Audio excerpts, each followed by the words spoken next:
Хай, кино цаашаа подкастын шинэ дугаар та нарт хүрч байна. Тамира байна. Мөхтөл байна. За, өнөөдрийн дугаарын маань сэдв болохоор апдейт.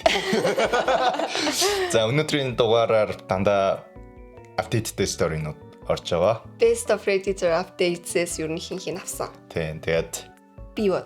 би ч гэсэн. За. За, тэгвэл эхлэв. Тий. Эхнэр маань болон эргэн тойрны хүмүүс маань намайг халагдсан гэж бодож байгаа. Гэхдээ яг үнэндээ би өөрөө ажилласаа гарсан. Би үнэндээ Twitch streamer болохоор ажилласаа гарсан. Эхнэр маань Twitch болон видео геймний талаар ямар ч ойлголт байхгүй. Тэр төрөгний эмч болохоор өөр цагийн хуваартай байдаг. Тийм болохоор намайг түүнийг гэрте байхгүй хооронд Twitch дээр стрим хийдгийг мэдэхгүй. Түүний цалин биднийг тэжээчээр хангалттай. Гэхдээ намайг Twitch дээрээс мөнгө олдог болтол юмс жоохон хэцүү болж магадгүй. Би Twitch дээр амжилттай болоод мөнгө олдог болох хүртлээр хинт ч хэлэхгүй. Би өмнө хизээч ийм стрессгүй жаргалтай байж үзээгүй. Хэрвээ эхнэр болон 3 настай хүүхэд маань гэртээ байвал би ажлын өрөөндөө ороод ажил хийж байгаа. Эсвэл нетворкинг хийж байна гэж хэлээд Twitch дээр стрим хийдгээ. Тэр ажиллахгүй юм уу? Эсвэл хүүхэд маань цэцэрлэгтээ яваагүй үед жоохон хэцүү байдаг ч би болгодог. Яа. Худлаа ярьж байгаадаа баг зэрэг гимшиж байгаач би үүнийг хийхийг маш удаан хүссэн. Намайг жинхэнэ амьдрал дээр мэддэг ганц ч хүн үүнийг мэдэхгүй. Яа. Энэ залууг ингээд уншаад ингээд явж ирсэн аа. Тэр 3 настай хүүхэдтэй гэдгийг энэ сонсоод бүр амар crash out хийсэн байхгүй. Би зүгээр ингээд за юу байсан бол за гэтээ угаасаа л ингээд анханасаа худлаа хэлээд эхнэртэй ингээд гарсан угаасаа энэ залууг нь буруу. Тэгэнгუთ дээрээс нь эхнэр нь түргний эмч гэж байгаа байхгүй. Түргний эмч өөр юм цагийн хуваартай амар юм хүнд ачаалттай ажилтаа тэгэнгუთ манай эхнэр хангалттай цалин авдаг. Бид гурвыг тижээхэр. Тэгээ би ингээд хамгийн онцгой нь ингээд ажил хайж ийн гэж өрөөндөө ороод ингээд тэгэнгуутаа. Би одоо ингээд гэртээ эхнэр нь хүүхдээ байна гэхээр тэр нь эхнэрийнх нь амардаг цорын ганц цаг нь гэсэн үг байхгүй. Тэгэнгүүт тэр үеэр нь эхнэрээ амраагаад хүүхдээ харж ахын оронд өөрөө ингээд би ажил мэл хайж ийн гэж оронгуудаа ингээд эхнэр нь хүүхдээ хараад эхнэр нь ерөөсөө ажиллаа хийгээл гэртээрээ л хүүхдээ хараад ерөөсөө амрах ямар цаггүй ажил. Йоо түргэний эмчтэй. Тийм одоо би тэр Twitch streamer-ууд ер нь яаж хэр хурдан юу яадгийг бол мэдэхгүй байна. Тэгээд бодвол нэлээд л одоо бүр 0-оос эхэлж байгаа шүү дээ чинь. Тэгэхээр тэр аудиенсыг босгож тэндээсээ хангалттай мөнгө олдог болтол дор хайж тэр чи 3 жил үстэй.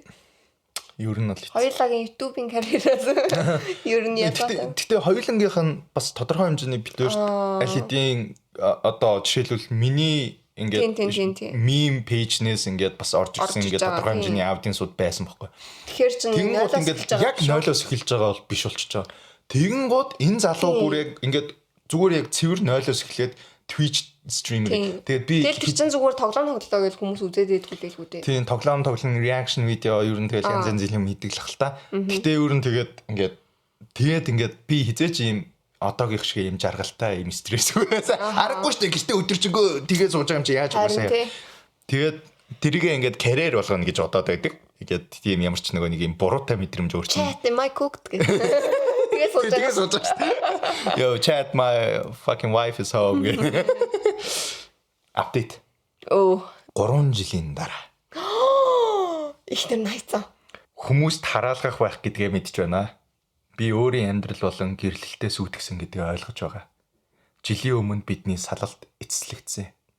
Намайг пост хийснээс 6 сарын дараа эхнэр маань олж мэдсэн. Миний буруу үедээ би сайн мэдж байгаа. Үнэхээр тэнэг зүйл хийсэн. Тэр хүүхдийг минь аваад манай гэрээс яваад өгсөн. Ихчиндээ амьдарч эхлээд өмгөөлөгчтэй болсон. Над чиг битгий тэнэг байгаарэ. Бид салаа жил болж байна. Тэгээд саяхнаас X-ээ болцож эхэлсэн гэж сонслоо. Of course. Тэнгэр хөмрөх шиг л болсон. Йоо. Би түүнийг их санаж байна. Охин маань заримдаа л надтай хамт байдаг болохоор охиноо бас их санаж байна. Oh my god. Эхнэрийнхээ ихч болон бусад гэрийнхэнтэй харалтахаар тэд нар над руу муухай хардаг.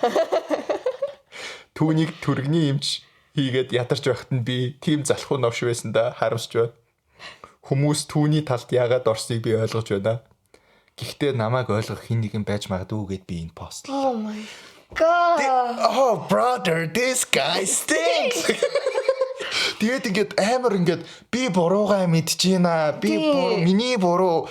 Гэхдээ намайг ойлгож байгаа. Chat намайг ойлгож байгаа. Тэгээд ингээд oh my god бүр яг ингээд тэгсэн чинь ингээд доотлол нэг юм комент бичсэн байгаа байхгүй. 3 жилийн өмнө эхнэр нь төргний эмч хийж энэ хэдэн оны стори байла.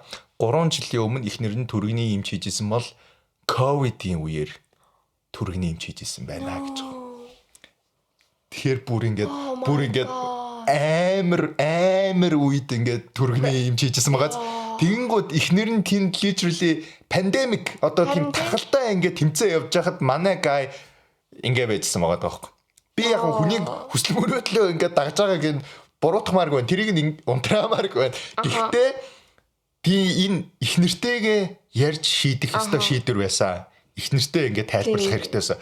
Би одоо ингээ миний хийж байгаа ажил надад ямар ч ингээ юу ихгүй байна. Ингээ сэтгэлийн одоо юм таашаал одоо би ажилласаа ямар ч юм таашаал мэдрэхгүй байна. Тийм болохоор энийг би амар удаан мөрөөдсөн. Би энийг хийгээд оролдоод үзмээр байна гэдэг яриа энэ залуу хийх ёстой байсан. Тэрийгэ хийгээгүйгээсээ болоод ингээд ихнэр хүүхдтэй хаягдлаа. Одоо ингээд бүх хамгийн инээдтэй ингээд манай хадмууд хуучин хадмууд надтай тааралтаараа надлаа муу. Тэр нь гомдоод байгаа мó яагаад байгаа тий. Харин тэгэхээр нүрдөөд ингээд тэд нар тэгж болохгүй байхгүй юу? Тэд нар талд норох юм уу юу? Энэ залуу гэдэгтэй ингээд амар үнэхээр л яг амьдралаа яг үнэхээр сүйдэлцэн залуу. Одоо яг амьдрал үзэж байна л да. Тий одоо зүгээр ингээд бүр ингээд нөгөө нэг self sabotage гэдэг шүү дээ. Өөрийнхөө бүх юмыг ингээд будаа өөрийнхөө бүх юмыг ингээд байхгүй болгодог.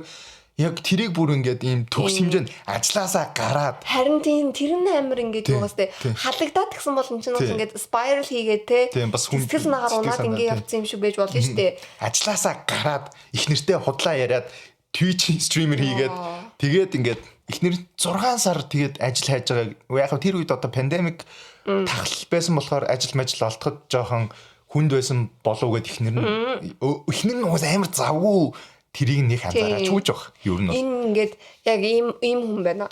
Өөрийгөө нөгөө амар am special гэж боддог. I'm the main character I'm special гэж яг боддог заяа. Тэгээд өөрийгөө Twitch streamer болно гэж бодсон юм байна шүү дээ. Ер нь ингээд нөгөө ингээд ийм ингээд би ингээд normy байхгүй би ингээд энэ 9 to 5 jobтэй ингээд normal амьдрал I'm supposed to be a star. I'm a star.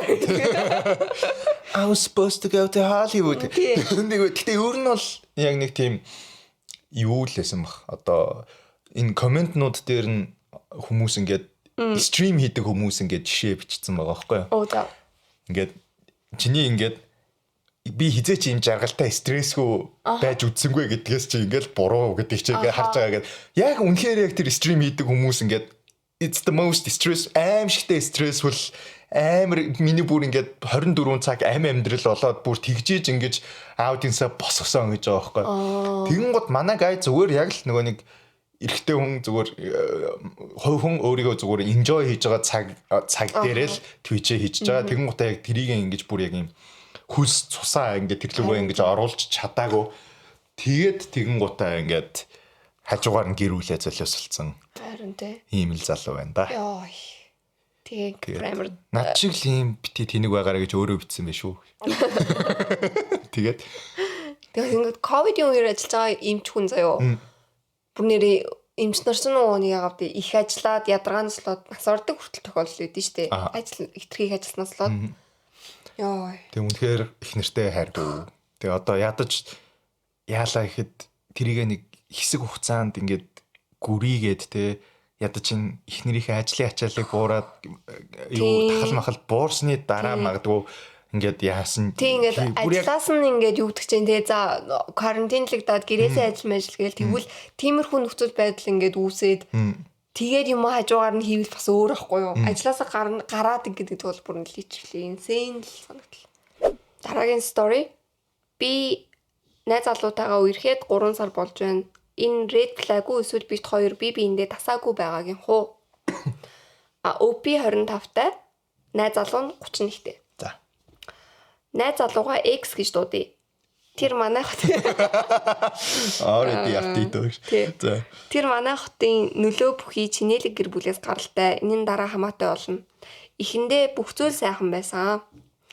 Угаасаа дандаа сайхан байд юм уу? Эхэндээ бол тэр үргэлж ээлдэг найрсаг хүний аяар байдаг байсан. Гэсэн хэдий ч зарим асуудлуудыг би анзаарч эхлэх болсон ба одоо бүх зүйлд эргэлзэх боллоо. Нэгдүгээр тохиолдол. Үнэтэй бэлгийг нь үнэлэхгүй байна гэж бодоод надад ууралсан. Тэр надад $4,000 үнэтэй тусгай зориулалттай tech gadget авч өгсөн. За. Би энэ төхөөрөмжийг сонирхож байна гэж юусоо ч түнд хэлж байгаагүй. Би өрн технологи тимч дурлаад байдгүй. Тэр ч бас надаас энэний талаар асууж байгаагүй учраас би баг зэрэг гайхсан. Түүнчлэн энэ хэрэгслийг ашиглахад маш их цаг хугацаа дадлах шаарддаг. Үннийг хэлэхэд маш их үнэтэй байсанд нь миний санаа зовж байсан. Хэрэв мэдсэн бол хямдхан юм авч өгөхийг гуйх байсан. Ямар ч тач би баярлаа гэд маш их талархаж байгаагаа хэлсэн. 7 хоног орчмын дараа надаас нөгөөдхөө ашигласан уу гэж асуухад би үгүй тэгж байгаад ашигланаа гэж хариулсан. Тэр уурлаж өөрийнхөө цаг хүч хөдөлмөр мөнгөө дэмий үрсэн юм уу гэж надаас дахин асуугаад хэрэв тийм бол бэлгийг нь зүгээр хай гэсэн. 2 дугаар тохиолдол. Шүн 12-ийн үед фитнест байхад тэр уурлаж загнасан. Фитнес миний хувьд маш чухал. Би тогтмол хичээл хийх эрхэмлдэг. Би ихэвчлэн ажлаа 6 цагт дуусгаад шууд явдаг. Гэхдээ заримдаа амьдралд янз бүрийн тохиолддог. Найзуудтайгаа уулзах, илүү цагаар ажиллах, оройн хоол юм унших, видео үзэх гээл анхаар сарна. Тийм ч учраас оройтож фитнест очих нь би. Нэг удаа оройн 10:30-д явсан. Явхаас өмнө би фитнест явах гэж байгаа түүнд хэлэхэд тэр заа гэж хэлээ чимээгүй болсон тул түүнийг өөрийнхөө юмыг хийж байна гэж бодоод би фитнестэд явсан. Би шөнө 12 цаг орчимд дуусаад утсаа шалгалтал түүнээс 12 дуудлага ирсэн байв. Би тэр даруй буцаа залгахад тэр чанга дуугаар хашгирч яагаад утсаа авахгүй байсныг шаардан асууж одоо хэдэн цаг болсныг мэдэхгүй байна уу? Ийм оройн цагаар бусад хагас нүцгэн хөлттэй залуусын дунд байх нь өөрт нь ямар сэтгэл төрүүлж байгааг мэдэхгүй байна уу? Өөрийгөө шүн дунд найз охиныхоо араас хөөцөлдөөд байж байхад хэтэрхий хөвгштэн гэх мэт юм хэлсэн. Үүнд би үнэхээр цочирсан. Учир нь бид үерхэж эхлэх үед ч би оройн цагаар фитнес явж байгаагаа хэлдэг байсан бөгөөд тэр ямар ч асуудал үүсгэж байгаагүй. Тохиолдол 3. Уулзах цагаа 1 цагаар хойшлуулж болох уу гэж асуухад тэр өөрийгөө дур булаам хүсэмжит мэтээр мэдрэхгүй байна гэж хэлсэн. Бид бям гаргийн үдээс хойш уулзахаар төлөвлөсөн байсан. Баасан гаргийн орой тэр над руу залгаж бид шөнийн 3 цаг хүртэл маш удаан утсаар ирсэн. Үүнээс болоод би бям гарагт хэтрүүдэн унтаж оройтц ирсэн. Би түүнд оройтц ирснээ хэлээд 1 цаг орчим хоцрох байх гэж мессеж ирсэн. Тэр намайг өөрт нь эсвэл хоорондын харилцаанд сонирхолгүй болсон мэт санагдаж зөвхөн тэрээс сэтгэл гаргадаг гэсэн. Би тийм бишээ зүгээр л өөртөө баг зэрэг цаг гаргах хэрэгтэй байна. Амралтын өдөр миний илүү унтах цорын ганц үе гэж хэлэх гэж оролцсон ч тэр энэ харилцаанд өөрийгөө хайрлуулж байгаа мэт мэдрэхгүй байна. Би хангалттай уулзахгүй байна гэж хэлсэн. Бид хэвчлэн ажлын өдрүүдэд нэг удаа уулзаж амралтын өдрүүдийг хамт өнгөрөөхийг хичээдэг. Тохиолдол 4. Яа. Надаас болж зодон болох шахлаа гэж хэлсэн. Бид хоёр зармаг идээд инээлдээд бүх зүйлд ажгүй байваа. Зармагны газар сууж байтал тоглоомоор гараа миний өвдөгдөр тавьсан.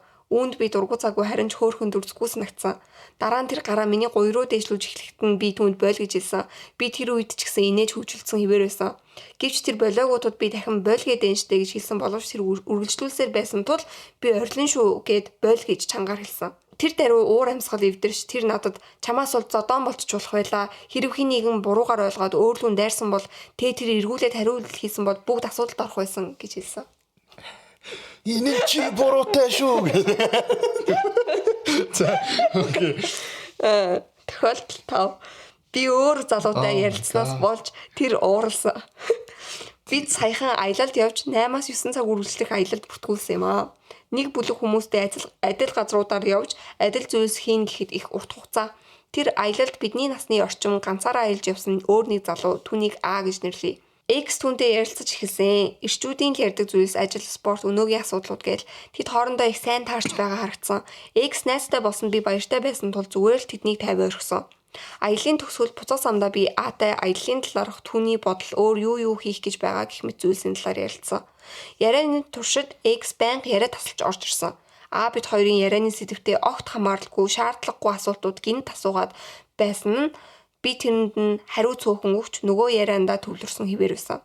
Буцаж иртэл X надад чи намайг үл тоомсорлсон, надтай биш аатай цагийг өнгөрөөх сонирхолтой байсан гэж хэлсэн. Бас ингэж хэлсэн. Хэрэг бид гадаадад биш нутагтаа байсан бол Ааг зайл гэж хэлжээд зөвхөн хоёул хамтдаа цагийг өнгөрөөх байсан. Гэтэ бид гадаадад байгаа учраас бид гадаадад байгаа учраас муугаар хүлээж аваад тэд маргалдаж зодтолдоод бүгд цагдаагийн газар очиж болох байсан.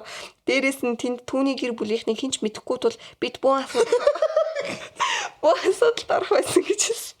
Энэ залуу ингээд өөрийгөө дандаа ингээд зодоонд орно гэж бодсон яваад тийм үү хаашиг.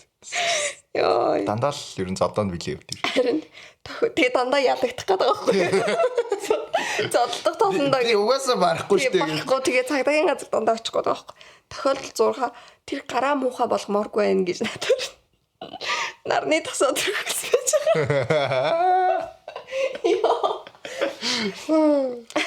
Гараа муухай болгомооргүй байх гэд надаар нарны тосоо төрхүүлсэн. Ихэндээ дээр нь уруу байж та.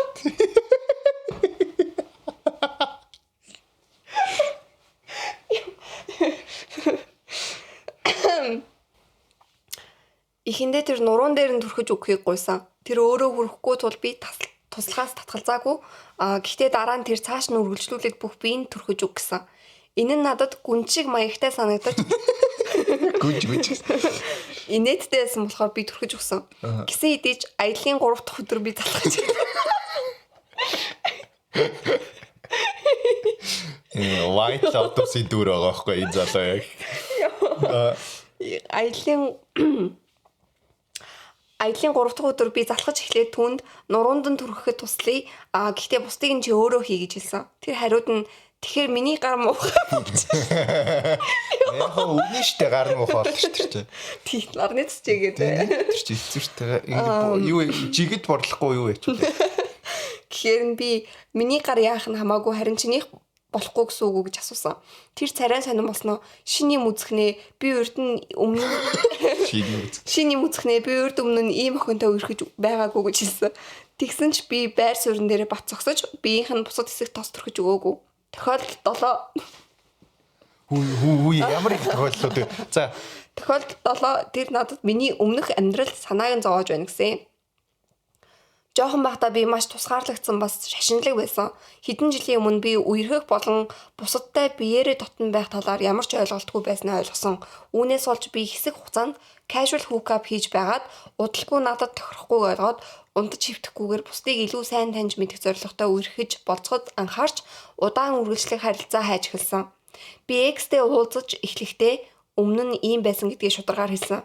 Тэр үед тэр зөвөөр хүлээж авч өөрөө ч мөн коллежийн үедээ иймэрхүү байсан гэж надад хэлсэн. Гэтэл бид саяхан энэ талаар дахин ярилцаж байтал тэр эн чинь эрэгтэй хүмүүснийг өөр, эмэгтэй хүмүүснийг өөр гэж хэлээд миний хийсэн зүйл түүний санааг зовоодог гэж хэлсэн. Би түүнд анханасаа үннээ хэлсэн энэ бүхэн болоод өнгөрсөн зүйл мөн өнгөрсөнд юу ч тохиолдсон бай би өнөөдрийн өөртөө сэтгэл хангамж байгаа. Хэрвээ энэ түүнд асуудал байсан юм бол тэр надтай анханасаа үерхэх ёсгүй байсан гэж хэлсэн. Би бүр түүнд хэрв энийг ойлгоод мартаж чадахгүй бол цаашд өөрийнхөө замыг хөөж болно гэж хэлсэн. Тохиолдол 8. Тэр надаас бараг салсан боловч эцэст нь шийдвэрээ өөрчилсөн. Би түүнд хэрв миний өмнөх түүхийг мартаж чадахгүй бол мөр мөрөө хөөж болно гэж хэлэхэд тэр түр зур чимээгүй болсноо би чатгаараа хичээлээ гэж хэлсэн. Яг салъя гэж хэлж байгаа эсэхийг мэдэхгүй байсан болохоор би хоёулаа ингээд дуусхуур боллоо гэсэн үг үү гэж асуухад тэр тийм л юм шиг байна гэсэн. Тэр явах бэлтгэлээ хийж байхад нь би түүнд сайн сайхныг хүсье гэж хэлсэн. Тэр ид зүйлсээ хурааж байснаа хамт байж чадаагүй дуучлаарай. Чамтай хамт байх сайхан байсан гэх мэт зүйлсийг дахин хэлж байсан бөгөөд чи уушлалт гуйх эсвэл намайг тайвшруулах гэж оролдох шаардлагагүй зүгээр гэж би хэлсэн. Тэр эргэлзэж байснаа энэ яг бид хоёрын хоёулаа хүсэж байгаа зүйл мөн үү гэж асуусан. Би түүнд энэ чиний хүсэж байгаа юм биз дээ гэж хэлэхэд тэр үгүй би салмааргүй байна. Чамайг л салмаар байгаа юм байна гэж бодсон. Гэхээр нь би хэрэг чи миний өнгөрснийг мартаж чадахгүй бол салъя чадна гэвэл харилцаагаа үргэлжлүүлье гэсэн. Эцэст нь бид хоёр салаагүй. Элүүэл. Үүний дараа намайг харилцаагаа амархан орхиход бэлэн байсан нь түүнд таалагдаагүй гэсэн. Үнэн шүү дээ. Тэгэхээр би хитрхи хүндээ хүлээж аваад байна уу эсвэл энэ red flag уу? Өөрөө 8 9-ийн юу биччихэд тэгээд 3 сар л үргэсэн за. Ёо. Өөрөө 8 9 тохиол бичиг утаа гэдэг энэ байдлаагүй гэх тэгэхээр энэ хүн өөрийгөө эхлээд бас ингээд бичээ сууж байхдаа өөрийгөө нэг толинаар тий. Миний бодлоор бичээ сууж байхдаа би боцоохоо би бичээ сууж байхдаа энийг баг постлох хэрэг байна гэж бодсон баха. Гэтэ надад бол энэ залуу үнэхээр яг нэг White Lotus-ийн дүр шиг санагдлаа. Харин тий. Эхний сизний гатаа амар. Эхний сизний тэр нэг баян залуутай амар адилхан. Гэтэ хавь Гэтэ ингээд одоо тэр $4,000 тэг гаджет нь яг юу байсныг мэдгүй хүмүүс дрон байсан бах гэх комментэн дээр нь би өөрөө өөртөө зүгээр авсан юм болов уу гэж бодсон. Тэгснээ ингээд хэрэглэхгүй байгаад байна ингээд уурж муурлаад амар сайн өөрөө ерөөсөө гинт сайн юм гаргаж ирсэн ээ. Яа. Би тэгснээ хай маяг гэж нилээн баян айлын хөвгт юм шиг байгаа. Тэгээд ингээд нөгөө амьдардаг газар нь гэр бүлийнх нь нөгөө амар тийм нэр төртэй гэж аахгүй ингээд тэг ингээд тэдний нэрийг хэлээд ингээд хүмүүс гэж хүлээж авдаг. Тэгээд тэнгууд гадаад очсноо манай гэрийнхнийг энэ хүмүүс танихгүй тэгээд цагдаад баригдчихвол асуудалд орно гэдэг. Хөөе говийн CEO юм уу? Тэгээд тэнгуүтээ ингээд өөрийнхөө ингээд зодоонд орчин ингээд төсөөлөд ингээд тийм зодоохаас үнэхээр амар айдаг залуу. Чамаас болоод бид хоёрт ингээд зодоонд орсон бол яах ингээд нөгөө нэг зарим үедээ суучсан. Тэр нь бүр ингээд what the fuck гэж бодсон. Би бүрийг орчуулчихсан ингээд юу яриад байгаа юм бэ? Зүгээр өөрөө ингээд төсөөлөд байгаа байхгүй. Тэгээд эргэн тойронд ингээд хүмүүс байгаад муухай харцаараа тийм юм болоогүй заяа. Зүгээр ингээд зүгээр л ингээд тэ чамаа ингээд чи хүн буруу гараагаа хурж ирээд намайг зодоо. Тэгэхээр би эргүүлээ зогсон чинь тэгээ битээр асуудалд ороод амар салаатсан. Яа тэгээ бүх ингээд антаа ихтэй яг нөгөө фитнес нөгөө шөнийн 12 нь жоохон уурж болох юм шиг санагцсан. Гэхдээ нөгөө нэг гинт энэ бүсгүүчин ингээд ихсэн биш шүү дээ. Өмнө нь юм байсан. Анханасаа юм байсны мэдсээрэж өмнө нь зүг зүгээрээсэн байж одоо болохоор ингээд хөлтөө залуучуудтай чим доктор чи юу хийгээд байгаа юм бэ? Тэр нь амар инээдтэй санаггүй. Хагас нүцгээ хөлтөө залуучууд. Яа. Гэтэ нэрнгээсээ амар 31-тэй ихэд амар хүүхэд чиг байгаа. Тийм. Хүмүүсээ тэгэл яг нөгөө өссөн нөхцөл байдлаас нь л болдог байх л та. Бүх юмнаас амар шэлтерд нөгөө бүх юм ингээд бэлэн ингээд ямар ч юм. Тэгээ асуудалд орохоор нь яг аав ээж нөгөө нэг нэр хүндтэй хүмүүс юм чинь тэгэл гаргацдаг. Апдейт. За. Би пост оруулсныхаа дараа харилцаагаа дахин нэг эргцүүлж бодоод X-тэй ярилцсан юм аа. Дими гэдгийг мэдэж байсан ч би түүнд дахин нэг боломж олгохоор шийдсэн. Ямар сайн юм. Ямар тач миний төвчээрийг барсан эцсийн шалтгаан үйл явдлын тухай ярив. Өнгөрсөн юм гарагт би түүнээс дараагийн баасан гарагийн оройг хамт өнгөрүүлж амралтын өдрүүдээ эртхэн эхлүүлэх боломжтой эсхийг асуусан. Тэр цагийн хуваараа харж байгаад надад хариу хэлье гэсэн. Маргааш нь нэгдэг өдөр гэсэн. Хэдэн сайн найзууд маань намайг баасан гарагт оройн хоолнд хүрсэн юм аа. X цагийн хуваарийн талаар надад хариу хэлээгүй байсан болохоор бидний уулзалт тодорхойгүй байна гэж бодоод урилгыг хүлээж авсан. Би X найзуудтайгаа оройн хоол идэх тул анх төлөвлөснөөсөө хэдэн цагийн дараа уулзна гэдгээ хэлтэл тэр шууд галзуурах шахам уурласан. Тэр уцаар над руу хашгичж хараад загнаад хараад идсэн ямар чухал хүнтэй уулзах гээд байгаа юм гэж шалгаасан. Тэр надаас зүгээр л нэг найзуудтайгаа шалахгүй оройн хоол идэх чинь хайртай хүнтэйгээ өнгөрүүлэх цагаас илүү чухал юм уу гэж асуусан. Би мэдээж хайртай хүнээ үнэлдэгч миний амьдралд байдаг өөр хүмүүс бас би гэж хариулсан. Тэгтэл тэр намайг тэгвэл тэр хүмүүстэйгээ явж үерх гэж хэлсэн. Тэр намайг түүний цагийг үл хүндэтгэж байна. Түүгээр тоглоом тохов хийж байна гэж үгэлсээр байсан. Энэ нь дөнгөж даваа гарагт харин уулзалт баасан гарагт болох байсан тул би цагийг нь үл хүндэтгсэн гэж үзэхгүй байгаагаа хэлсэн.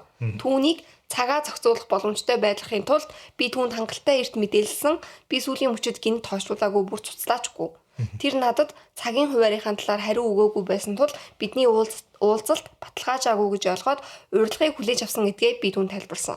Мөн миний хувьд хэрэг би хий нэгэнтэй бүтэн амралтын өдрөөр уулзахаар төлөвлөөд тэр хүн ямар ч шалтгаанаар уулзалтаа хэдхэн цагаар хойшлуулвал би үнийг сүртэй асуудал гэж харахгүйсэн. Тиймээс түүнийг яагаад ингэж хэтрүүлж байгааг ойлгохгүй байна гэдгээ хэлсэн. Тэгтэл тэр намайг найзуудтайгаа сайхан зугаалаарай гэд тэр оройн хоол чинь бидний харилцааны үнэтэй тэнцвүүц байна гэж найдаж ийн гэж хэлсэн. Чи энэ бүхэн буруутай шүү. Би зүгээр л окей гэж хариулсан. Бид хоёрт биенийхээ гэрт үлдээсэн эд зүйлс байгаа болохоор энэ 7 хоногийн сүүлээр уулзаж харилцах гэж байгаа. Ингээд салсан гэсэн үг. Энд гэхдээ яг үнэхээр яг аав ээж нь өсгөхдөө гэтээ би ээжийг нь илүү болов гэж бодож байна. Амар мамаас боёо. Амар ингээд 100% анхаарал ингээд хандуулсан. Хандуулаад бүх юм хийж өгдөг. Бүх юм хийж өгдөг. Тэгэнгүүт энэ залуу ингээд ямар ч ингээд нөгөө өөрт нь хүн ингээд 100% анхаарал хандуулахгүй байхаар яг галзуурах гэдэг. Яг л тийм. Тий, яг л тийм л одоо жишээлбэл одоо өөрийнх нь цаг ингээд яг үндэ ягаагүй гэж болно шүү дээ. Бас болоогүй гэж болно. Гэхдээ энэ нэмэгтээд өөрт нь ингээд 100% анхаарлаа ингээд өгөхгүй байгаа, өгөөгүй одоо тэр 5 дахь өдөр өгөхгүй байгаад нь ингээд галзуурах гэдэг байгаа байхгүй. Харин тийм. Тэгээд яг наа залууч яг тийм асуудалтай. Би энийг бол аав нь л айгүй хол хүнд юм байсан. Ээж нь бол амар юм бүүцсээр байгаа. Тийм болгоцсон тийм л мамас бой болов гэж шаарл. Тэгээд ингээд айл 5 дахь өдөр болох юмыг ингээд өмнөх 7 өдрийнх нь бүтэн сайн ингээд төлөвлөөд ингээд нэгтгэн болж байгаа шүү дээ. Тэгж яахад ингээд баг амар гинт ингээд очиж ийн гэснээ за би очиж чадхайлчлаа гэж хэлж байгаа юм шиг ингээд амар уурж муурлаад. Тэгээд ингээд амар утгагүй тэгэл ингээд юм л болохоор чи ингээд намайг ингээд сонирхгүй байна. Чи би секси юм шүү. Би ингээд чамд дур булаам санагдахгүй байна. Я жахлаасаа ийм юмыг тоосон бэ гэж бодлоо. Надаа ингээд нэг юм нь штэ. Жохон манипуляц хийдэг хүн юм болов уу гэж бодсоо. Ингээд дүнгэж ихлэхдээ ерөөс ингээд ямар ч асуудал байгаагүй гэж аахгүй. Ингээд нөгөө фитнес шөнөөрөө явдаг. Тэнгүүт ингээд зүгээр ингээд тоодгүй. Тэгэл ингээд өөр найз майзуудаа ингээд ер нь төлөвлөгөө гээл ингээд явахаар яахчгүй ингээд ихэндээ зүгээр гэж байгаа. Тэгээ relationship оруулж трапцсныхаа дараа ингээд баг багаар уурдаад ингээд хийдэг юмнуудыг зуршлуудыг нь болиулаад байгаа байхгүй. Тэгээд энэ OP ингээд комментэн дээр ингээд битсэн байсан ингээд нэрээ ер нь бодоод байсан чинь ингээл хүмүүс ингээд наа чинь ингээд чамаа ингээд чандаад ингээл юм ин хэлнэ штэ. Тэгээ манипуляц хийгээд энэ гэл тэгсэн чинь OP нэрээ ингээд бодоод байсан чинь би энэ хүнтэй өрхөж гиснээс хойш ингээд өөртөө ингээд амар эргэлздэг болсон байсан ингээд. Ингээл би ингээл амар жижиг юм хийхдээ хүртэл ингээд өөрийгөө ингээд дандаа ингээд question хийдэг болсон байсан. Ингээл хүнтэй ингээд уулзахтаа хүртэл яна өөрийнхөө юу бодож байгаагаа бодох биш. Тэр одоо юу гэж бодох бол тэр уурлах болов тэр яах бол тэр зөвшөөрөх болов гэж боддог. Ингээд тэр нь ингээд жижиг юм байсан ч гэсэн ингээд дандаа ингээд нөгөөдхийгөө яах бол гэж боддог болчихсон ингээд. Бүр амар юм psychological юм нөлөө ингээд үзүүлсэн байхгүй 3 сарын дотор. Тэгэл тэр чинь ингээд энэ нэмэгтэй ингээд хэрвээ ингээд өөрийнхөө төлөө ингээд босоогүй те ингээд өөрийнхөө төлөө тэмцээгүй ингээд за яах вэ гээл ингээд өнгөрөөцөн бол тэгэл бараг жилийн дараа гэхэд энэ нэмэгтэй бол ингээд амар submissive хүн болсон байж байгаа байхгүй ингээд нөгөөх нь уурлангууд нь за уучлаарай бэли гээл тийм болчихсон гэсэн үг шүү дээ. Тэгэл ингээд энэ хүний ууралж байгаа нь миний үйлдэлээс болж ийн гэж дандаа боддог. Тэгтээ үнэндээ бол үгүй шүү дээ. Хүний одоо эмоц чинь тэр хүний өөрийнх нь л эмоц шүү дээ. Тэр хүн өөрөө л тэрэндээ responsible байх хэрэгтэй. Red flag ч зүгээр ингээд дулаанаар будцсан залуу. Бүр ингээд толгоноос өгвөл. Дараагийн story. Энэ болохоор эхэндээ r/legal advice буюу хуулийн зөвлөгөө авдаг subreddit дээр байсан story. Тэндээсээ best of Redditor updates л орсон байгаа. Найз залуу маань надаас түрээс авч байсан гэдэг story. Би 24 настай бөгөөд 28-тай найз залуутайгаар хамт амьдраад жил болж байна. Би орлого муутай, магистрийн оюутан бөгөөд энэ болж буй зүйлсд их бухимдалтай байгаа. Харин найз залуу маань болохоор надад туслахаар хичээж байсан гэдэг байгаа. Бид хоёр түүний олсон байшинд нүүж орсон юм аа. Тэр түрээслэгчтэй уулзаж бүх зүйлийг зохицуулсан бөгөөд намайг сард түрээсэнд $1000 түрээслэгчийн дансанд хийж байгаарай гэсэн. Бидний амьдарч байгаа газарт энэ хэвийн хэмжээ бөгөөд байшин биш байранд орсон бол бид хоёр арай илүү бага мөнгө төлөх байсан байх. Би жилийн хугацаанд мөнгө төлж байгаад өчигдөрхөн бидний амьдарч байгаа байшин аав ээжийнх нь гэдгийг ээжээс нь олж мэдлээ. Бид тэнд үнгүй амьдарч байсан бол таарав. Үүнийг сонсоод би найз залуугаасаа миний $13,000 хаашаа орж байсныг асуудал тэр дараа нь надад бэлэг болгож буцааж өгөхөөр хадгалж байсан. Тэгээд намайг ямар их мөнгө цуглуулснаа хараад баярлах байсан гэл. Би боож өгөхөө шахсан. Би мөнгөнд ариг гамтай ханддаг. Би ямар ч өргөө бас надад хадгаламжч байгаа. Өнгөрсөн жилийн хугацаанд би түрээснээс болж өөртөө зарцуулж чадахгүй хоцорсон юмнууд их байсан. Машиныхаа дугуйгч солих боломжгүй. Эсвэл өөрийн маш муудсан пижакийг шинээр солихч боломжгүй үеуд байсан. Тэр болгон найз залуу маань аврагч болон ирж авч өгдөг байв. Түүнийг үнэндээ минийхээс нээх ихч биш цалингаараа амьдарч байгаад би гимшиж сэтгэлээр ундаг байваа. Тэгсэн тэр надаас сар болгон $1000 бага амьдарч байсан байв. Би одоо яахаа мэдэхгүй байна. Маш эвгүй байдалд орсон. найз залуу маань ерөөсөө намайг сонсохгүй энэ бүхэн surprise байх байсан юм аа гэж үтгэсээр байгаа. Би хэтрүүлээд байна уу? Тэгээд edit аав ээж нь энэ талаар юу ч мэдээгүй байсан гэж. Яа. Тэгээд ингээд хамгийн амар нь ингээд би энийг бол амар надад яг тэгж бодгоцоо яг тэр нөгөө нэг өөртөө ингэж юу байлгах гад одоо энэ чинь өөрөөс нь нэгдүгээр тулгаа хийж байна. Тий. Тулгаа хийхээс гадна өөртөө нөгөө dependent өөртөө ингээд юм байлгахын тулд тийм бас дээрээс нь өөрөөсөө хамааралтай байлгахын тулд бас дээрээс нь иймэр хөдөө байлгасан болов гэж надад санагцсан. Одоо тэр одоо сүүлийн одоо өөрөө ингээд юм авч чадахгүй нөхцөл байдал гарангуут нь ингээд аврагч болж орж ирээл би аваад өгье гээл.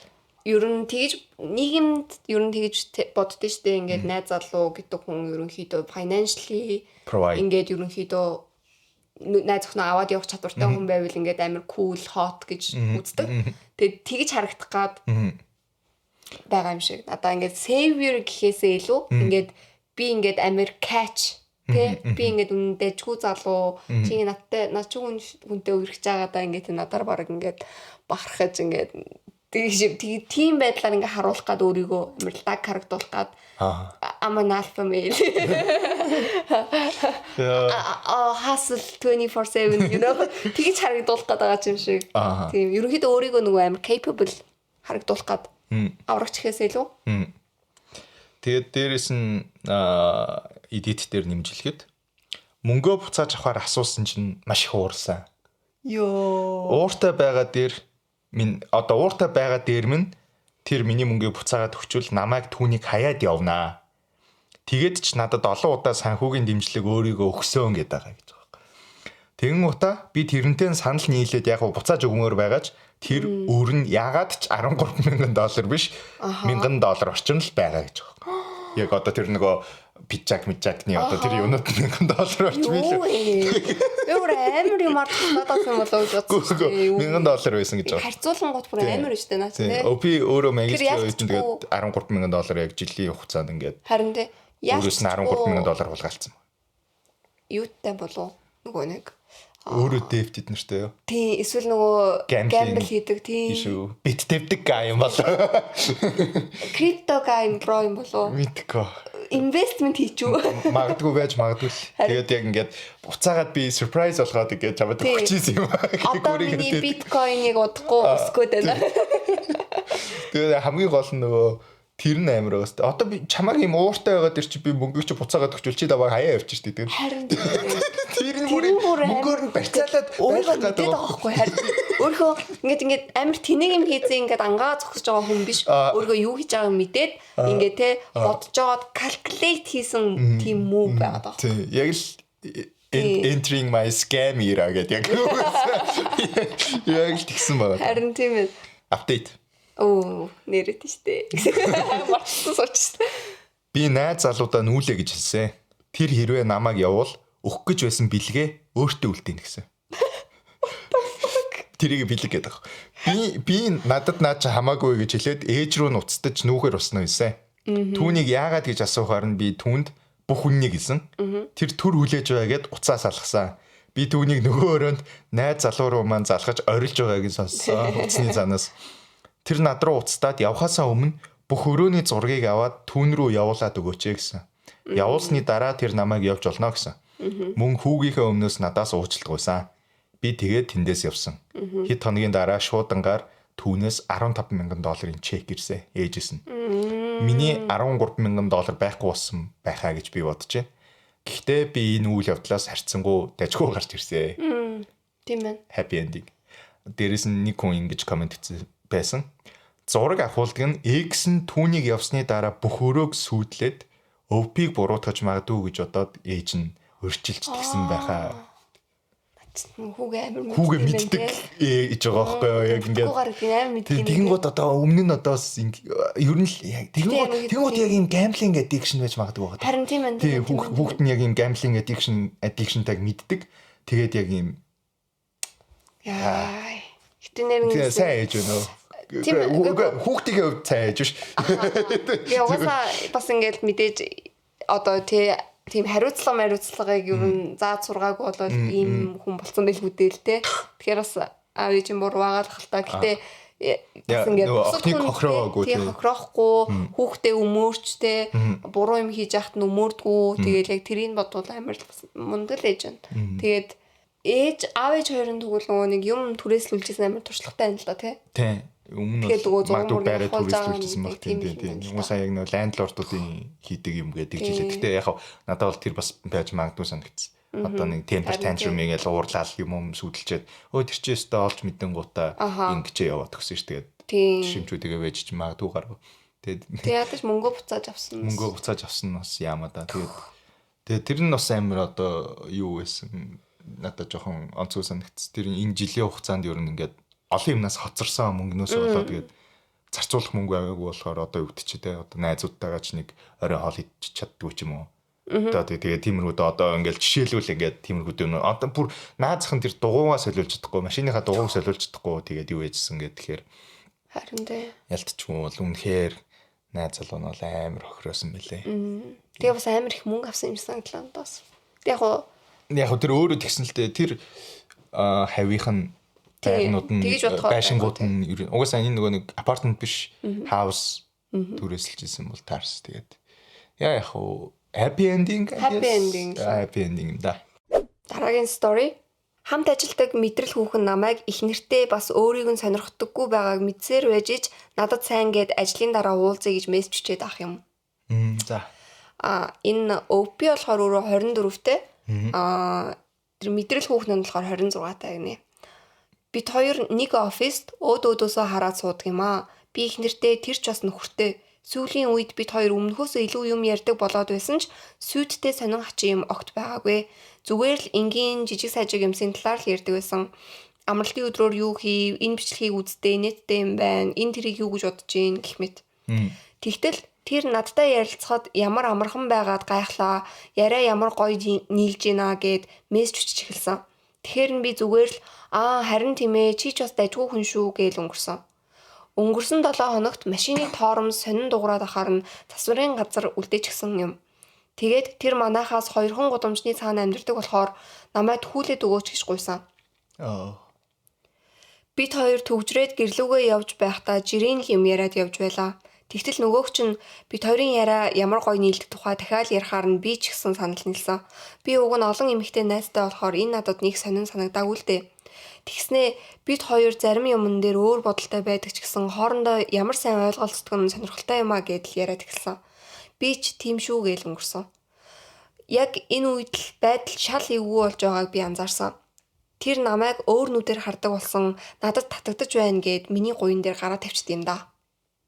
Sexual harassment.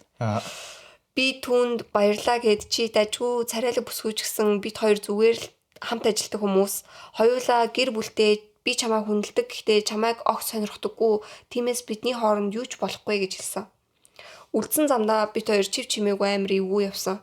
Гэртээ ирсэн чинь тэр бид хоёр ямар сайн ойлголцдог тухайгаа нөхөртөөгөө сайн харилцаагүй байгаа тухайгаа дахин мессежээр бичээд байсан. Тэгсэн Instagram-аар маш олон notification орж ирэхээр нь харсан чинь тэр миний зургуудыг олноор нь лайктарсан байсан. Классик. Би бүдүүдэг байхгүй гэчээгээд мессежд нь хариу бичсэн. Инхийнхээ оронд энэ ирч хүч цагаа гэр бүлийн асуудлаа шийдэхэд зарцуулсан дээрээ гэж бичсэн. Энэ байдлаас харахад түүний үнэхээр галзуу юм байна гэж би бодож эхэлсэн. Бид хоёр 55 хүнтэй жижиг компанид ажилладаг болохоор асуудал үүсэхгүй тул түүний хэлж байгаа галзуу зүйлсийг нь зүгээр тоохгүй орхиж хүйтэн хүндий харьцаатай байх нь хамгийн зөв арга байх. Тэр зүгээр гадаад төрхөнд минь дурлаагүйгээд миний эхнэрийн Instagram дээрх надтай байгаа зургуудыг хараад атаархаж байж чаддаг гэдгийг хэлсэн. Одоо тэр ажлын дараа эсвэл үдийн цайны цагаар офисоос гадуур уулзаж ярилцах санал тавиад байна. Сүүлийн үед эхнэр ажил болон эцэг эхтэйгээ холбоотой асуудлаас болоод хит их стресстэй байгаа болохоор би түүнд одоогоор энэ тухай хэлээгүй хэлэх бодлого байна. Тиймээс бүхнийг чадагч бүхнийг мэдгч Reddit-ээс дараах зүйлсийг асууж зөвлөгөө авахыг хүслээ. Энэ галзуу эмэгтэйг бүр галзуурч ажил болон гэр бүлийн амьдралд минь асуудал үүсгэхийг хэрхэн боловлох вэ? Reddit дээрх эхнэрүүдээ хэрвээ та миний эхнэр байсан бол болж буй зүйлийг намайг өөрт чинь хэлээсэй гэж хүсэх үү эсвэл зүгээр л өөрөө зохицуулахыг хүсэх үү? миний одоогийн төлөвлөгөө бол түүнд дахин сонирхолгүй гэдгээ хэлээд түүний хэлж байгаа зүйлсийг зүгээр л үл тоомсорлож харилцаагаа аажмаар багасгасаар бүх зүйл энгийн хамт ажилладаг хүмүүсийн харьцаа болон замхарахыг хүлээх. Их нэртэй хэлсэн дээр. Хамгийн түрүү гэсэн. Их нэртэй хэлэхгүй бол ингээд чи юм нууж байгаа худлаа хэлсэн нөхцөл байдалд орох гэж байгаа болохоор их нэрт чинь эвгүй мэдрэмж төрнө. Тийм болохоор хамгийн дөрөнд бол их нэртэй хэлсэн дээр дараа нь HR-тай хэлсэн дээр тэгээд тэндээс л юм эхэлнэ гэдэг. Йоо гэдэг тэр Instagram-аар ингээд шууд ингээд амар олон тэр амирх тий. Тэр бүр Netflix-ийн трейлер кино шиг санагдсан. Цомруулж юм уу? Яг stalker team мэдрэмж өгсөн. Тэгэл комментэн дээр хүмүүс тэгэл наад хүүхэн чи имээ уухгүй байгаа юм шүү лээ. Тийм тэгээд ямар ядаргаатай тэр хоёлаа яриа их нийлэх юм а гэж ямар хэлт юм бэ те. Эрэгтэй хүн байна уу, эмэгтэй хүн байна уу хамаагүй заяо. Гэл чи надад таалагдаг гээл машин дотор хоёулахна явжсэн да гоо энэ дээр нь гараа тавиул шүү. Эрэгтэй хүн байсан ч гэсэн айн штэ. Яа амар байгаа штэ наач өрөө. Тэгээд энэ хамгийн гол нь гэдэг чинь нэр нэгсээ sexual harassment тий. Угаасаа яг яалтчгүй ингээд хамтран ажиллагч нар болохоор ажлын байрны бэлгийн дарамт болчихлоо юм л да. Тэгээд тэгэхээр яалтчгүй ингээд HR мэддэгтэй тэгээд яалтчгүй байгуулах нь ингээд энэ оролцох шаардлагатай болчихж байгаа. Top comment нь болохоор яг чиний хэлсэнчлээ энэ талаар хоёр хүн хэлэх хэрэгтэй. Нэгдүгээр технэртэй, хоёрдугаар хүний нөөцт. Авсан мессежээс түнлүү ингээ боль гэж бичсэн мессежээ үзүүл. Яагаад энэ тухай эхнэр болон хүний нөөцт хэлэх хэрэгтэй вэ гэвэл энэ асуудал амархан хяналтаас гарч асар том хэрэг болж магадгүй. Тэр ер нь үйл явдлыг нь өөрийнхөө гартаа авсан дээр тийм тэр ер нь эхнэртэй итгэх хэрэгтэй гэсэн байна. Эхнэртэй одоо эдийн ингээд эхнэр нь стресстэй байгаа ч гэсэн дараа нь ингээд эхнэр нь олж мэдвэл улмал стресстэй амар буруугаар ойлгохоо. Тийм. Ер нь тэгдэж штэ нөгөө нэг юм ингээд одоо худлаа яриаггүй. Гэтэ зүгээр хилээгүй өнгөрөөх нь бас ер нь худлаа ярьж байгаа юм. Нуусан л бол тэгэл худлаа ярьж байна л гэсэн үг шүү дээ. За, update. За. Хоёрлоо оны дараа. Юуны өмнө зөвлөгөө өгсөн та бүхэнд маш их баярлалаа. Иймэрхүү зүйл надад анх удаа тохиолдож байгаа болохоор би чадхаараа л зохицуулахыг хичээсэн. Яг яахаа мэдэхгүй уучраа олохгүй байсан. Тэгэхээр дахин баярлалаа. Та нарын зөвлөгөө надад үнэхээр цус болсон шүү. Та нарын зөвлөснөөр би өчигдөр гэртээ хараад эхнэрээ суулгаж байгаад юу болж байгааг хэлсэн. Би түүнд бүх мессежүүдийг үзүүлж яг юу болсныг дэлгэрэнгүй тайлбарласан. Эхнэр маань уурлаж бухимдаагүй харин тэр бич чиний карьерийг сүйтгэж чамайг стресс түлхэхүй гэхээс айж байна гэсэн. Тэгээд би маргааш нь дарга болон хүний нөөцтэй уулзсан. Би ажил дээрээ ирж очиж хүний нөөц болон даргатайгаа уулзалтаа болсон. Намайг даргатай болон хүний нөөцтэй хамт уулзъя гэхэд даргын царайн цонхыгоо явчихсан. Намайг ажлаас гаргах чинь гэж бодсон гэсэн. Би тэдэнтэй суугаад Мексик саунгийн дүр сонсоход бэлдээрэй гэж хэлээд бүх мессежийг үзүүлж болсон бүх зүйлийг тайлбарласан. Түүнийг өөр ширээ рүү шилжүүлээд өгөөч мөн намайг дарамтлахыг нь болиулах цохихаар арга хэмжээ авна гэдэгт итгэж байгаагаа тэдэнд хэлсэн. Тэд миний яриаг маш чимээгүй сонсож ярианы дундуур толгой төхөж эргэлзээтэй зүйл гарвал товчхон асуулт асууж байлаа. Намайг ярьж дууссаны дараа тэд түүнийг дуудаж уулзаад асуудлыг шийдвэрлэнэ мөн шаардлагатай бүх арга хэмжээг авна гэж хэлсэн. Ямар бэ. Би ширээндээ буцаж очиод ажиллаа хийж эхэлсэн. Тэгтэл нөгөө шал мэдрэл муутай ажлын хүүхний утас дуугарлаа. Тэр босоод хүний нөөц рүү явахдаа над руу их сэжиглэнгүй харцаар харсан ч би түүнтэй харт тулгархаас зайлсхийж нүүрэндээ ямар ч хувирлал гаргаагүй. Цагийн дараа тэр уйлсаар буцаж ирээд цүнхээ аваад гараа авчихсан. Оффист байсан бүх хүмүүс сая яг юу болчихвоо гэж гайхацгаасан. Тэгээд дараа намайг өрөөндөө дуудаж юу болсныг хэллээ. Ямар. За. Тэд надаас бүх зүйлийг сонссноо түүнд хэлэхэд тэр ёстой нэг драмын жүжиг тавьж өгсөн гинлээ. Надад хайртай өөрийнхөө зөв гэж бодсон зүйлийн төлөө тэмцэж байна. Энтэр гэл бөө юм болж. Дарга хүний нөөц хоёр түүний тэр тэнэг тайлбаруудыг огт хүлээж аваагүй бөгөөд түүнд ажлын байран дээр мэргэжлийн байж өөр ширээр үйлчилжих хэрэгтэй. Эсвэл хөдөлмөрийн гэрээг нь цуцлана гэж хэлсэн байсан. Харин тэр ажлаасаа халагдахыг нь илүүд үзсэн тул одооноос эхлэн надтай хамт ажиллахааргүй болсон. Үүнээс хойш 2-7 хоног өнгөрлөө. Одоогоор энэ асуудалтай холбоотой ямар ч шинэ зүйл дахин гараагүй. Тэгэхээр миний амьдрал миний хүсдгээр амар амгалан тайван хэвэндээ орлоо гэж бодож байна. Тэгэхээр зөвлөгөө өгсөн бүх хүмүүс дахин баярлалаа. Энэ заван асуудлаас болоод миний ухаан санаа манараад байсан юм шиг байна. Харин та нар надад нөхцөл байдлыг эрүүл ухаанаар харахад туслалаа, баярлалаа. Хамгийн онцгүй юм нь гэрийг мэддэг. Надад тэр амар жоохон ойрхон амьдэрдэг. Тэр надад жоохон uncomfortable санагдчих. Тэрнээс бол бусдаар бол тэгэл яг л. Гэтэ бас амар ингээл шууд халагдъя гэхээр ингээд амар мэдгээ. Үнэхээр л яг одоо нэг хүн юу яатсан байдаг штэ, гэр бүлийнх нь амьдрал асуудалтай байгаа гэж хэлжсэн. Тэгээ одоо тэр байдлаасаа болоод нэг хүн ингээд breakdown хийхэд айгүй ойрхон. Тэгээ тэр залууд үнэхээр ингэж татагдсан дааж биш, зүгээр энэ эмэгтэй яг юм сэтгэл санааны гүн хямралд орцсон. Тэгээд яг юм breakdown хийхэд айгүй ойрхон байсан. Тэгэн гут ингээд өөрт нь одоо ингээд ийм одоо kind буюу одоо ингээд ийм сайн хандж байгаа тэр хүн лөө шууд ингээд наалдаад тэгээд яг ингээд иймэрхүү юм босон болов гэж би бодчих. Би бас энэ эмэгтэйг бас breakdown хийгээд байна уу гэж яг бодсон. Яг ингээд нэг тийм одоо нөгөө өөрийнхөө бодит байдлаас зутж байгаа хэлбэр юм шиг санагдсан. Ингээд нэг өөр нэг шинэ хүнийг ингээл онцолж ангуудаа. Түүнээс шинэ энэ хоёр нөгөө комментэн дээр OPS нэг ганц нэг залруулга хийсэн байсан. 2 жил хамт ажилласан гэж аахгүй. Тэгээ гинт юм болоод эхэлж байгаа гэж аахгүй. Тэгэхээр ерөнхийдөө өмнө нь зүгээр ажилласнаа гинт ингээд эхэлж инхээр ялцчгүй энэ эмэгтэй амьдралд өөрт нь ингээд шинэ өөрчлөлт гарангууд ингээд тэрнээсээ ингээд зутаж тэрийг ингээд одоо даван гаргаж байгаа арга нь л гэх юм уу өөр ингээд шинэ юм дээр төвлөрөөд те. Тэгэд энэ одоо миний ингээд намайг аврах байгаа хүн гэл нөгөөхөө хараад миний нөхцөл байдлыг өөрчлөх байгаа намайг ингээд миний амьдралыг ингээд ажралтай болгох хүн гэл ерөөсөө тэгж ингээд энэ залууг хараад байгаа юм шиг. Энэ залууд сайн дайч биш, энэ залуу idea of him те. Надад л яг ялтчгүй тэгж санагдлаа. Тийм апдейт. За. Дөнгөж сая нөхөр нь над руу залгалаа. Нөгөөх чинь амралтын өдрүүдэд бүтэн уйлаад даваа гарагт нь яагаад халагдсанаа нөхөртөө хэлсэн гин.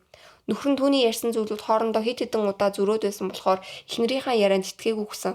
Тэр компани руу залгаж юу болсныг тодруулсан гэсэн. Тэгээд одоо над руу зүгээр л баталгаажуулах гэж залгаж байгаа нь тэр юм байна.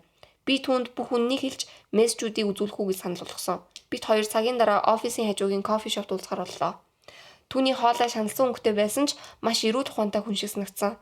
Би дарга хүний нөөц болон их нэртэй түүнтэй уулзах гэж байгаа хэлтэл дарга надтай хамт явъя гэж санал болгосон. Би үнэхээр сайхан хүмүүсээр хүрээлүүлсэн юм байна. Ямар гоё дарга. Апдейт. Дахиад уу. Түүний нөхөртэй дөнгөж сая уулзаад ирлээ. Ямар. Зүгээр ингээд Reddit дээр апдейт хийх гэдэг зүгээр гарын захтнаад гэрлүү ярьсан юм шиг. Бүх юм маш хурдан болж өнгөрлөө. Би даргатайгаа очсон. Тэр намайг хүлээжсэн. Би зүгээр л утсан дээрх мессежүүдийг үзүүлээд юу болсон талаар хэдэн асуултанд хариулсан. Тэгэл болоо. Эхнэр нь бүх мессежээ устгахчихсан байсан болохоор тэр зүгээр л баттай болохыг хүссэн гинэ. Тэр иймэрхүү зүйл анхудаа болж байгаа биш гээд бүх зүйлд уушлалтгүйсэн. Түүний хэлснээр эхнэр нь өмнө нь сэтгэл зүйчд үзүүлж байсан ч сүүлийн үед очихоо болчихсон байсан гинэ. Би түүнтэй ямар ч байдлаар холбогдохыг хүсэхгүй байгаагаа ийм юм болохыг хүсээгүй гэдгээ ойлгуулахын тулд түүнтэй уулзахаар ирсэн гэдгээ хэлээд түүн сайн сайхныг хүсээд тэндээс явсан. Намайг явхад тэр толгой дохиод дахин уушлалтгүйсэн. Түүний хариу үйлдэл намайг гайхшруулсан. Магадгүй өмнө нь тэд иймэрхүү зүйлийг туулж байсан болохоор тэр уурлахгүй байгаа юм болов уу? Би сайн мэдэхгүй байна. Бас үнэндээ надад хамаач алга. Би хангалттай драм үз залхлаа. Харин энэ уулз дахиад нэг драм болж хувираагүйд баяртай байна. Ингээд энэ асуудал дууссан гэж найдаа. Энэ асуудал дээр дэмжиж зөвлөгөө өгсөн та нарт баярлалаа.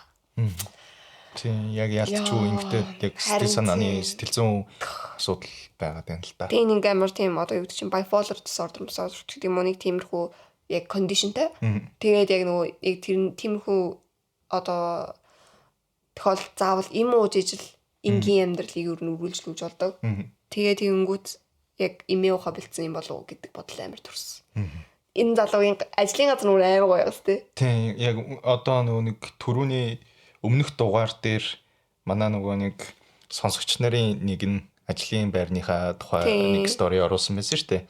Тэгээ тэрний одоо даргаыг бодоод энэ даргаыг ингээ бодоагүй тийм.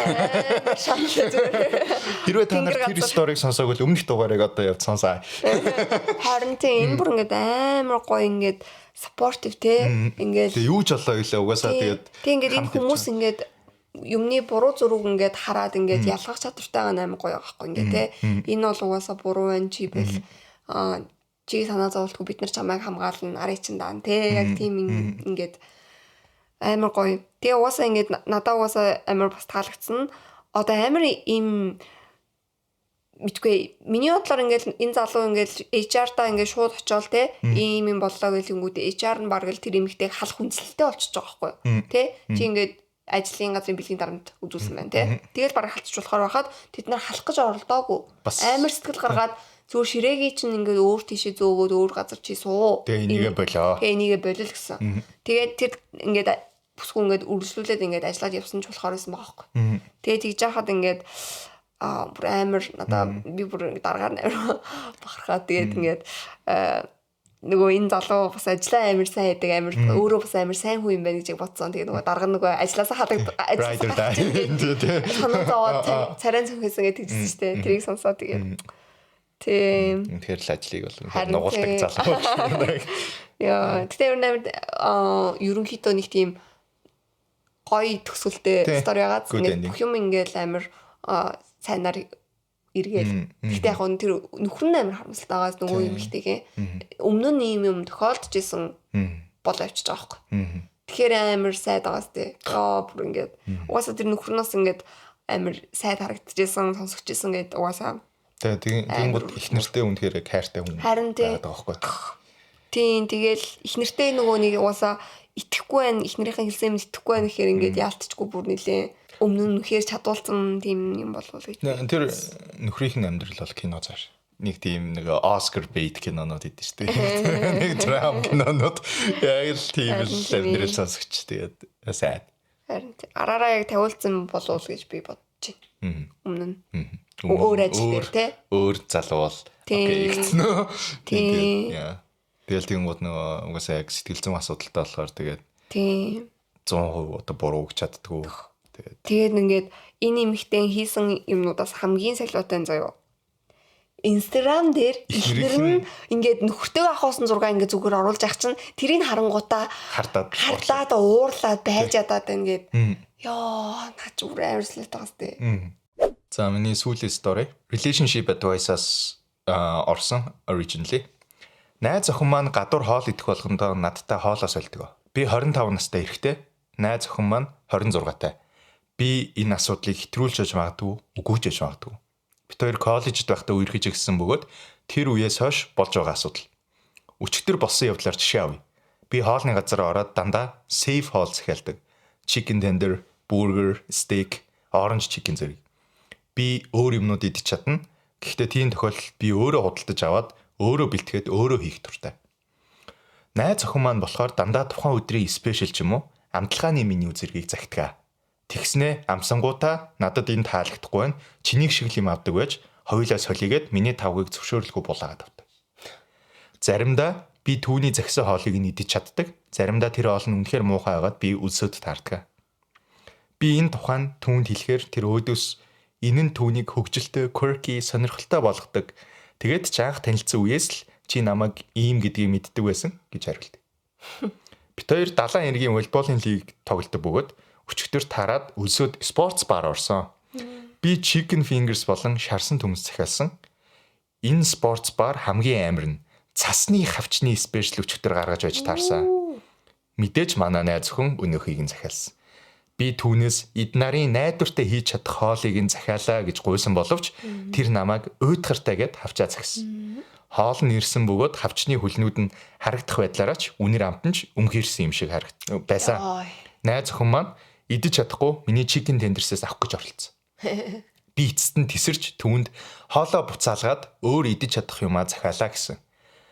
Бөөн хэрүүл болж намайг хоол хаялаа, түүнд бас тусалсангүй гэж буруутгаад өрөөний уур амьсгал эвдлээ гэсэн. Юу гэсэн ч үгүй. Би хоолоо түүнд өгөхгүй гэж баттай хэлвэл тэр уйлаад гэртээ арихыг шаардсан. Би өсөөд байна хоолоо идэнэ гэлээ. Тэр Uber дуудаад найз их руугаа явсан баг. Түүнээс сурагч юмээгүй л байгаа. Үнэхээр залхаж байна. Энэ салхад хангалттай шалтгаан уу? Бид хоёр сүү тавиад хамт амьдарч байгаа мөн дундын данстай. Сүү тавьсан жоохон тоф юм те. Гэхдээ надаа энэ хитрхи жижиг юм шиг бол санагдахгүй байна. Ингээд өдөр болгон давтагдж байгаа юм чинь тэгэл амар том тэгээ хоол чинь юу нэг айгу том асуудал гэж бодчих тий. Тэгээд хүн adventurous ингээд тоол иддэг байж болно те. Ингээд тийм байж болно. Гэтэ тэрийгэ идэх хэрэгтэй байхгүй. Ер нь тэгээд нөгөө хүн нь ингээд эсвэл ингээд анханасаа хоорондоо тохирсон байх хэрэгтэй байхгүй ингээд тэгээ хоёулаа дундаа нэг юм авъя. Тэгтээ хажуугаар нь энийг бас ингээд хоёулаа сонирхгүй өнтер гэдэг ингээд ямар ч тийм discussion байхгүй. Тэгээ зүгээр би энийг идэнэ гэж яачаад зүгээр л яг ийм эсрэг тесрэг хоёр хүн хоорондоо нийлцэн яаж хийж байгаад нийлцэн нөхцөл байдал нь ийм болсон удаан яваад ийм болсон юм шиг бол надад санагдсан. Одоо тэгээ манай залуу бол дандаа л ийм safe хоол иддэг. Тэгээ угаасаа тэр чинь хоолны газарт ороод арай тодорхой хэмжээний бас мөнгө илүү төлөөд тэр хоолыг идчихэж байгаа болохоор одоо найдвартай хоол идэх. Тэрийг бол би бол амар ойлгож байна. Ер нь тэгэл ямар нэгэн газар руу орвол за баттай энэ хоол бол угаасаа муухай хийхгүй гэл яг тиймэрхүү хоолоо зөксгсөн дээр шүү дээ. Ингээд нөгөө танихгүй газар орж байгаа бол тэгээ тэгэнгүүт ингээл бас зоригтой юм. Охныг нь би бас ингээд бас тэр нь бас уулын гоё. Adventurous одоо тийм шин юм идэж одоо тэгж товч сонирхолтой. Би бас сэргээрээ нөгөө бараг нөгөө орсон шинэ газар болгондоо нэг хоолоо захиад идэх гэдэг тийм төрлийн нөгөө нэг. Тэгээ тэгэнгүүт нэг бодлын тэр нь ингээд амар гоё зоригтой л. Тэгэнгүүт хамгийн онцгой нь өөрийнхөө энийг ингээд миний quirky юм хөвчтэй тэр нь амар таалагдаагүй. Тийм гэж тэрийгэ тэгж тайлбарлаж байгаа таалагдаагүй. Тэгээ нөгөө хүндээ ингээд эн чинь төвөг удаад байна. Эн чинь ингээд амар төвхтэй байна гэл тэгээ тэгж байгаа бол тэгээд ингээд болох хэрэгтэй шүү дээ ер нь ингээд. Найз залууга одоо хамт байхыг хүсэж байгаа бол шүү дээ. Сүү залууга үсэж байгааг ингээд харж байгаа шүү дээ. Тэгээ тэрийг тоохгүй. Тийм. Тэгсэн мөртлөө намайг чи анхаар намайг халамжлах гэдэг байгаа. Тэгсэн мөртлөө нөгөө өөрөө ерөөсөө цуцлгаа халамжлахгүй байгаа. Тэгээд тэгэнгүүт угаасаа нөгөө зан яг бүтэн одоо зангаарын шины одоо өөр хэсгийг мэдгүй. Тэг яг ингээ хоолны ингээд сонголтууд нь бол амар өөр. Хоолны сонирхол нь өөр.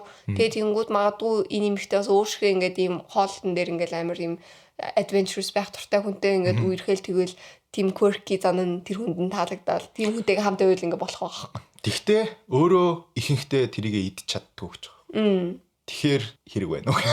Өөр нь бол ингээ тэгэл нөгөө хүнтэйгээ нийлж хоёулаа хоол идчих чадсангүй тэгэл дахиад нэг юм өөр юм захиалаад тэгэл амьдэрч байхгүй тэгээс сууж штэ. 3 өдрийн дараах хавтад. Өнгөрсөн бүтэн сая өдөр яг юу дараалж усан таймлайн бүрхэг байгаач. Тэр над руу 6 цагийн үед мессеж үзээ. Спортс бааранд болсон үйл явдал түүнээс томоохон уучлалтгүй. Мөн волейболын үеэр босон зүйлд уучлалтгүй өгсөө. Тэр нь яг юу болсныг би мэдэхгүй байна. Хаана байх гэж асуудал тэр уучлалтгүйсэн хойно хэлнэ гэлээ. Тэр энэ харилцаа өөрт нь тохирох эсхийг бодох хугацаа хэрэгтэй байна гэсэн. Би ч бас түүний хийдэг олон үйлдэлүүдээс залхаж байгаагаа хэлээд үргэлжлүүлж чадахгүй нэ гэсэн. Тэр уцаа салгаад надад хариу өгөөгүй. Хувцаач ирж авах гэж оролдоогүй байна. Хаана байгааг нь мэдэхгүй. Би дундын кредит картаа цуцлаад шин дансны дундын дансныхаа тал мөнгийг тийшээ хийсэн. Тэр ямар ч мөнгөнд хүрээгүй байсан болохоор би баг зэрэг санаа зовсон.